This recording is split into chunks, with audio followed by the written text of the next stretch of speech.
ज़ाहिरन मसला याकूब चरवाहे से मुतल्लिक है। याकूब अपने अमाल का खुद जिम्मेदार है, मैं जवाब दे नहीं। वो खुदाओं के खिलाफ बातें कर रहा है। ये काहिनों की जिम्मेदारी है कि उसके सवालों का सही जवाब दे। अगर जवाब देने की सकत नहीं रखते तो मुझे क्यों जहमत देते हो? खुदाओं का खुदा ईश्तार अजीम गज़बनाक है। मुझे कैद और खुश्क साली नजर आ रही है। फद्दान के लोगों पर खुश्क साली और मौत का साया मंडला रहा है। मैं काहिन आज़म को बुलाता हूं। रसीदा माएँ देख रही हूँ। ईश्तार को गज़बनाक किया गया है। ईश्तार अपने मुकाबले में कुफ्र और तौहीन का मुतहम्मिल नहीं हो सकता। किसी ने ईश्तार को गज़बनाक किया है। जिसने खुदा की तौहीन की है जल्द ही अपने अंजाम को पहुंचेगा, अजाब से दो चार होगा। ईश्तार बुजुर्ग कुर्बानी मांग रहा है। याकूब को कुफ्र आमेज बातें करने से क्यों नहीं रोकते? लोगों के ईमान के जिम्मेदार तुम लोग हो, उसकी बातों का जवाब दो। मैं हाकिम हूँ ना कि काहिन। याकूब अपने अमाल का खुद जिम्मेदार है। लेकिन वो तुम्हारा भांजा और तुम्हारी बेटियों का शौहर है। फदान के अमन अमान की जिम्मेदारी मुझ पर है। मेरे भांजे के अमाल पर नजर रखना मेरी जिम्मेदारी नहीं। इसी वजह से तुम्हें उसे रोकना चाहिए। उसने अमन अमान को बर्बाद कर रखा है। शहर के अमन को दोबारा बहाल करो। कहत बहुत जल्द हमें अपनी लपेट में ले लेगा और याकूब इन तमाम बातों का बाइस है। वाह, बहुत खूब। याकूब अब तक तो मेरी भेड़ों की कसरत और नेमतों में इजाफे का बाइस बना रहा है और अब वो फद्दान के कहत और बदबख्ती का बाइस हो गया है। इसलिए कि अब याकूब खुदाओं पर कुफ्र बकता है। वो पहले भी बाबुल के खुदाओं पर ईमान नहीं रखता था, तो इस वक्त क्यों? अब तक उसने अपने अकीदे को पोशीदा रखा हुआ था, अब बरमला इजहार करता है। मजमाए आम में बरमला ईश्तार की तौहीन करता है। तुम्हें उसे खामोश रहने पर मजबूर करना होगा। करना होगा? हाँ, करना होगा। तुम्हारा क्या ख्याल है कि हुकूमत बाबुल ने तुम्हें यहाँ किस काम पर मामूर किया है? तो गोया तुम जानते हो कि किसने मुझे यहाँ पर मामूर किया है। बेहतर होगा कि ये भी जान लो कि मैं हुकूमत बाबुल के हुक्म का पाबंद हूँ, न तुम्हारे न ही माबद इश्तार के। बस तो फिर ठीक है। अगर बाबुल में माबद इश्तार के काहिन आजम इस माजरे से बाखबर हो जाए तो हमें मत कहना।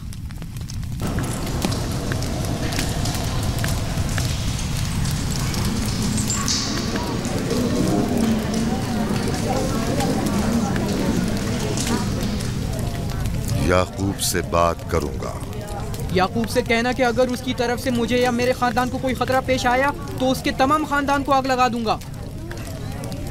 जो पिल्ला अपने माँ बाप से पहले भौंकना शुरू कर दे तो वो जल्द ही भेड़ियों का लुक़मा बन जाता है। अपनी ज़बान को लगाम दो। इस बार माफ कर रहा हूँ, अगली बार माफी की गुंजाइश नहीं।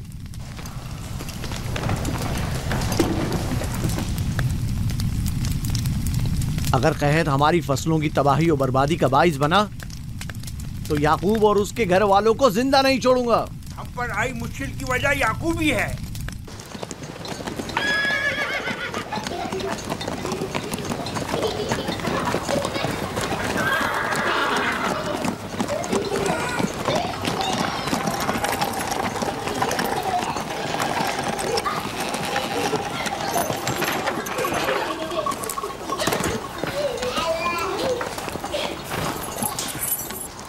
सलाम बाबा, खुश आमदीद। सलाम बाबा। फद्दान शहर के हाकिम को इतनी फुर्सत मिल गई जो आप अपनी बेटियों से मिलने आए हैं। ये याकूब सुधरेगा नहीं। क्या हुआ बाबा? फिर माबूद इश्तार के काहिनों ने याकूब की शिकायत की है? तुम्हारे ख्याल में ये सब जो फितना पर्दाजियां हैं काहिनों की कारस्तानियां हैं और उस याकूब की कोई खता ही नहीं। आप खुद बेहतर जानते हैं कि याकूब सिवाय अबलागे रिसालत और अपने फराइज की अंजामदही की और कुछ नहीं करता। उसे माबद इश्तार के हजारों साल पुराने आइन से क्या मतलब? अगर वो चाहता है कि अपने बाप दादा के दीन के बारे में बताए तो ठीक है, बताए। वो मेरे खानदान को भी तबलीग करे, लेकिन दूसरे लोगों के अकीदों की तौहीन क्यों? आप गलती पर हैं बाबा। वो लोग इस तबलीग के भी मुतहम्मिल नहीं हो सकते। बाबा, याकूब आईने यकता परस्ती की तबलीग पर मामूर है। उनके वालिद इसहाक और दादा इब्राहिम के आइन की, और आप भी फदान के लोगों के अमन और अमान की हिफाजत के जिम्मेदार हैं। वो अपने फ़राइज़ अदा कर रहे हैं और आप अपने फ़राइज़ की अदायगी करें। तुम लोग भी उसी की तरह बेबाक और गुस्ताख हो गए हो। अगर मैं अपने फर्ज पर अमल करूं तो तुम लोग दश्तो बेआबा में सरगर्दा हो जाओ। बाबा, मैं और मेरी बहन लिया अपने शौहर के दीन पर हैं और आईनी यकता परस्ती की तरवीज में उनकी हिमायत करेंगे। तुम सब पागल हो गए हो। क्यों मेरे मकाम और मंजिलत के दर पे हो? जानते हो, अगर बाबुल के माबद इश्तार के काहने आजम को पता चल जाए कि मेरा भांजा फद्दान में माबद इश्तार के खिलाफ तबलीग करता है तो मुझ पर क्या मुसीबतें टूटेंगी। याकूब के खुदा की कुदरत और ताकत बाबुल के हाकिम की कुदरत से कई ज्यादा है। या तो वो इस बात का ज्यादा सजावार है कि हम और आप अपने खुदा से डरें। मुझे ना उसके खुदा से कोई सरोकार है, ना इनके खुदा से। याकूब को हक नहीं कि वो फद्दान में मेरे मकाम और मंजिलत को तहबाला करे। राहिल, राहिल, राहिल, क्या हुआ मेरी बच्ची? राहिल, तुम्हारा रंग क्यों उड़ गया? वक्त करीब आ गया है बलदा, दाई को खबर करो जल्दी।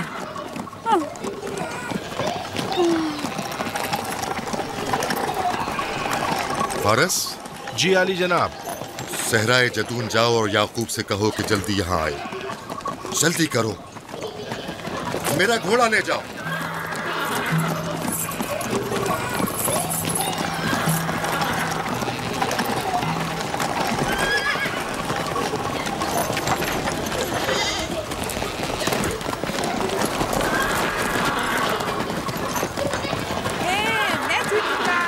ये मैं जीतूंगा, मैं जीतूंगा, देख लेना।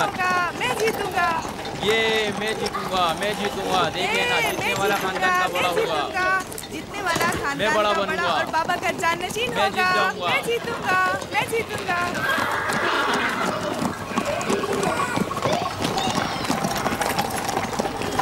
गल्लाबानी वहशियों की रहनुमाई करना है और नबूवत इंसानों की रहनुमाई। शायद इसी वजह से अक्सर अंबिया चरवाहे थे। मैं जो इसराइली हूँ अपने बेटों को सहरा में लेकर आया हूँ ताकि वो रहनुमाई करना सीख लें। मेरे बेटे बनी इसराइल जोर आजमाई और ताकतवरी को मियारे बरतरी और सरदारी क्यों समझते हैं? मैंने तो उन्हें जोर आजमाई और ताकतवरी नहीं सिखाई है।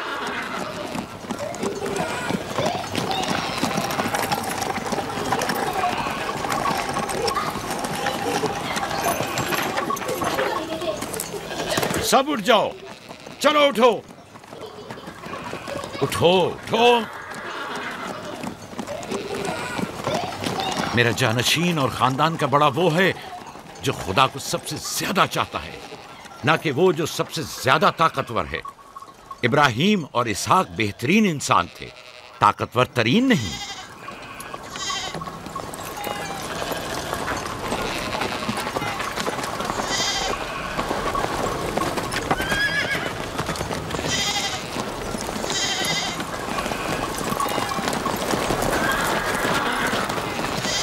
क्या हुआ है?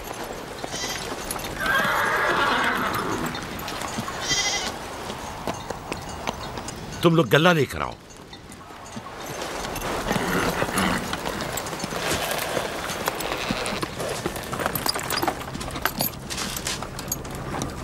राहील अब कैसी है? कुछ कहा नहीं जा सकता।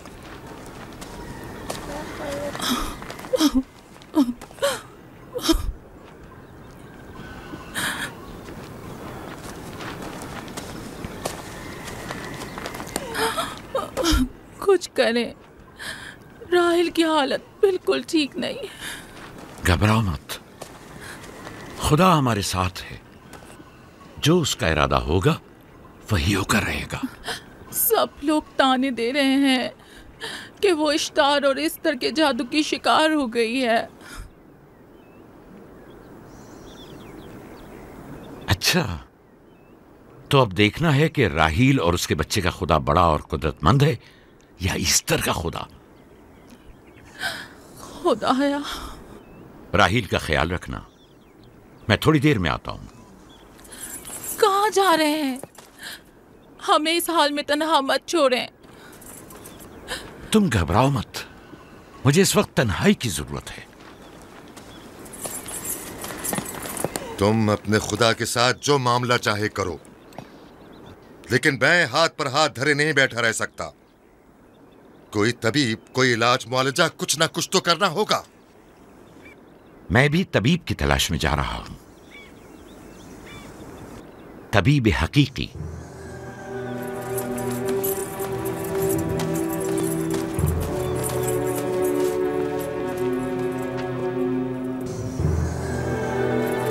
ये न सिर्फ फद्दान के लोगों के लिए बल्कि मेरी बेटियों के लिए भी बलाए जान बना हुआ है। समझ नहीं आ रहा इसका क्या करूं।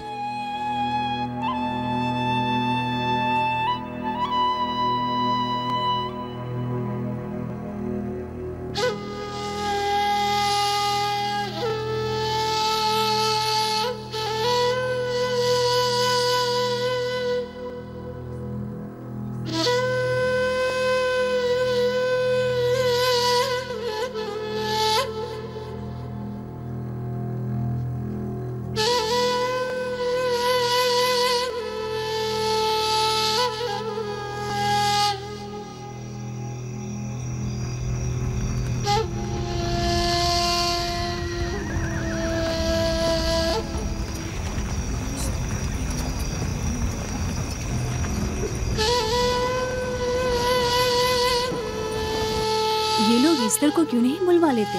वो एक माहिर दाई है। ठीक कहती हो। जनाबे लाबान, ईस्टर को बुलवा लीजिए। अगर वो आ जाए, वो एक माहिर दाई है।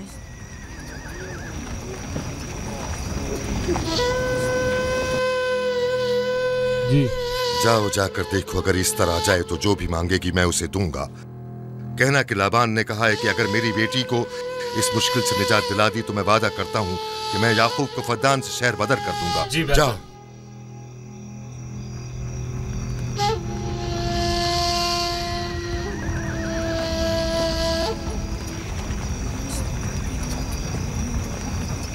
याकूब बाबुल के खुदाओं के अजाब का शिकार हो गया है। इश्तारे बुजुर्ग से मुखालफत की यही सजा है। अपना मुंह बंद करो।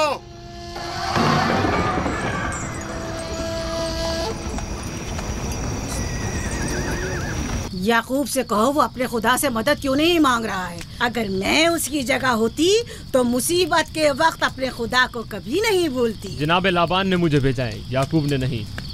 और वादा किया है कि अगर उसकी बेटी को निजात दिला दो तो वो याकूब को शहर बदर कर देंगे। मेरे ख्याल में ये बेहतरीन मौका है। फद्दान के लोगों को पता चलना चाहिए इश्तार की कुदरत और ताकत और माबुद की जादूगरनी इश्तार की सलाहियतें क्या है। अगर राहील को निजात दिला दो तो कोई शक नहीं कि फद्दान के लोगों के ईमान में इजाफा होगा और आपको भी इसका फायदा होगा। ये सब कुछ तो राहील की मौत से भी हासिल हो सकता है। उसे मरने दो। ठीक है, तो जाओ और यही जाकर लोगों से कहो। उन्हें बताओ राहील की मौत इश्तार की मुखालफत, यकता परस्ती और इश्तार और ईस्टर की कुव्वतों को नजरअंदाज करने का नतीजा है। कितना अच्छा हो अगर राहील और उसके बच्चे की मौत के साथ ही फद्दान में बारिश भी बरसना शुरू हो जाए।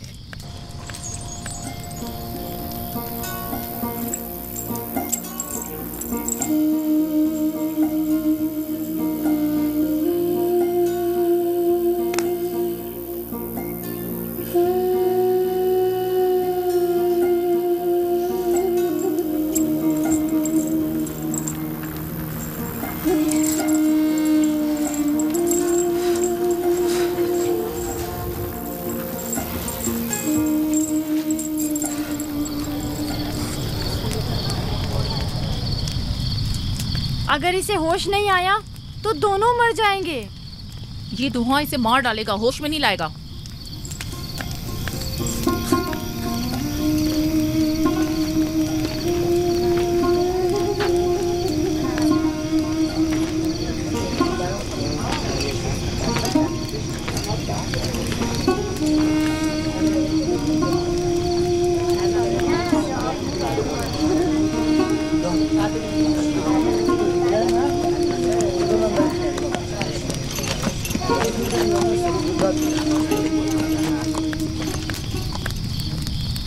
कुछ पता चला? नहीं, अब तो बस ये देखना है कि याकूब का खुदा कामयाब होता है या ईस्टर का खुदा। वो तो जाहिर है कामयाबी यकीनन इश्तार ही की होगी।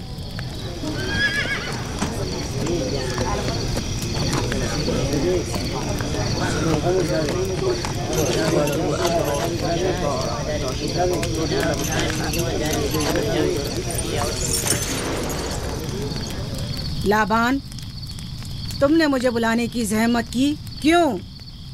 याकूब का तो कहना था कि वह कुदरतमंद और बेमिसाल खुदा रखता है, तो फिर उससे मदद क्यों नहीं मांगता? राहील की जान अब तुम्हारे हाथ में है, इसकी मदद करो।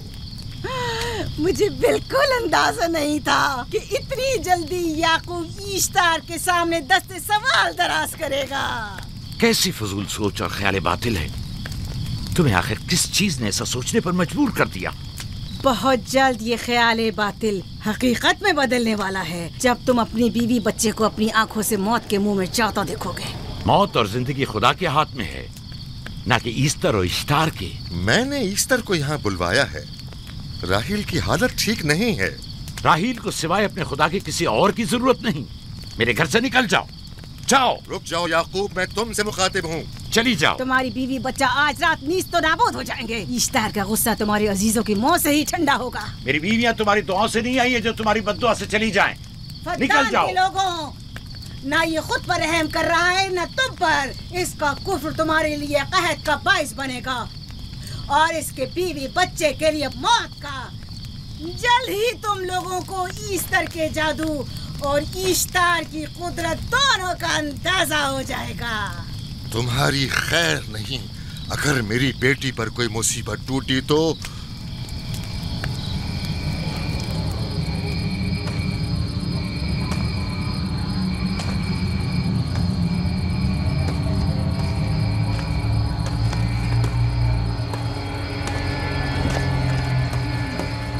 परवरदिगारा, तेरा ये आसमान अब आलूद है, लेकिन ये याकूब की आंखें हैं जो बरस रही हैं। राहील 11 सालों से इस बच्चे की मुंतजिर है। 11 साल हो गए इसे फद्दान की औरतों के ताने सुनते सुनते। उसे कितना बुरा भला कहा गया, बांझ कहा गया और बेसमर कहा गया।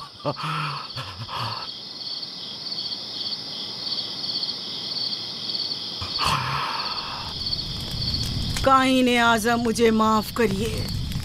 आज रात मैंने याकूब और उसके खानदान के बारे में ख्वाब देखा। मुझे तन्हा छोड़ दें।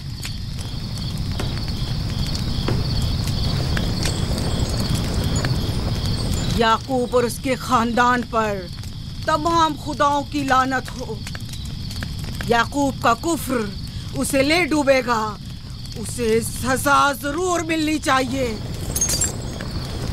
इश्तारे बुजुर्ग, याकूब और उसके खानदान पर अपने गुस्से की आग बरसा दे। राहील और उसके बच्चे को आज रात ही नाबूद हो जाना चाहिए। फिर भी मैं राहील और अपने बच्चे की तरफ से फिक्रमंद नहीं हूं। फिक्र है तो इस बात की कि उनकी मौत अरबाब इख्तियार और बुत परस्तों की खुशी का बायस न हो। मुझे डर है तो इस बात का कि बुत परस्ती के खिलाफ मेरी कई सालों की मेहनत रायगा न चली जाए। रहम कर, मेरी बीवी बच्चे को निजात दे दे। उन दोनों की निजात फद्दान के लोगों की बेदारी का बायस होगी। उनकी निजात इश्तार के बुत कदे की शिकस्त और शिर्क के मुकाबिल यकता परस्ती की कामयाबी है। ऐ खुदा मेहरबान, मेरी मदद फरमा, मेरी मदद फरमा, मेरी मदद फरमा।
इतनी रात गई, ये रोशनी कैसी?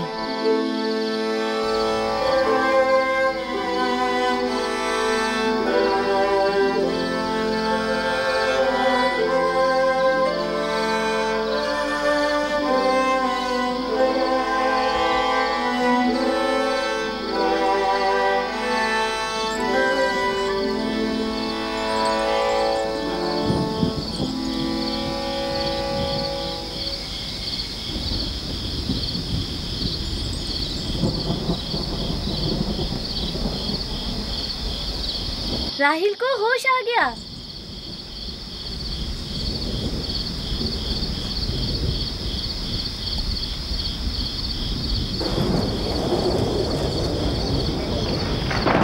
ये शुरू हो गया। राहिल, राहिल, राहिल।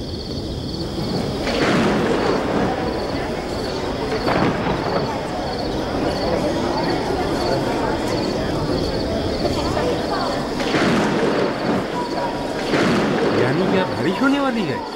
लगता है आसमान भी राहिल के हाले ज़ात पर रोना चाहता है। ये खुदाओं के गैज़ो गज़ब की निशानी है। खुदाओं के गैज़ो गज़ब की आग जरूर बरसेगी।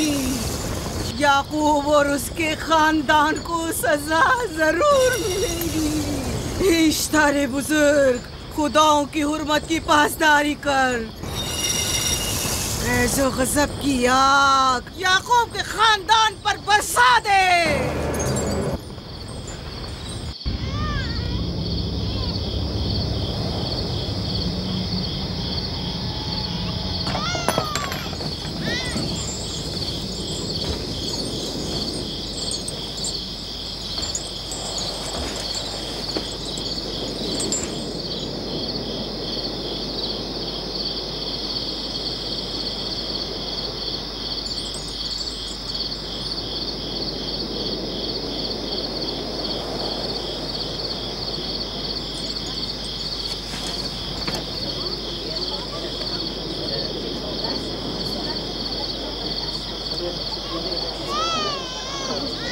इसका मतलब है राहिल का बच्चा सलामत है। और वो इश्तार की बदुआ, ईस्टर का जादू।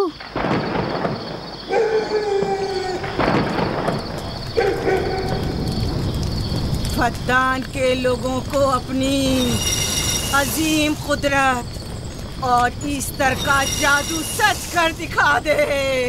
ईस्टर बुजुर्ग, हमें खुश कर दे। तू अपने मारने वालों को याकूब के खुदा की ज़बोहाली और मस्ती दिखा दे।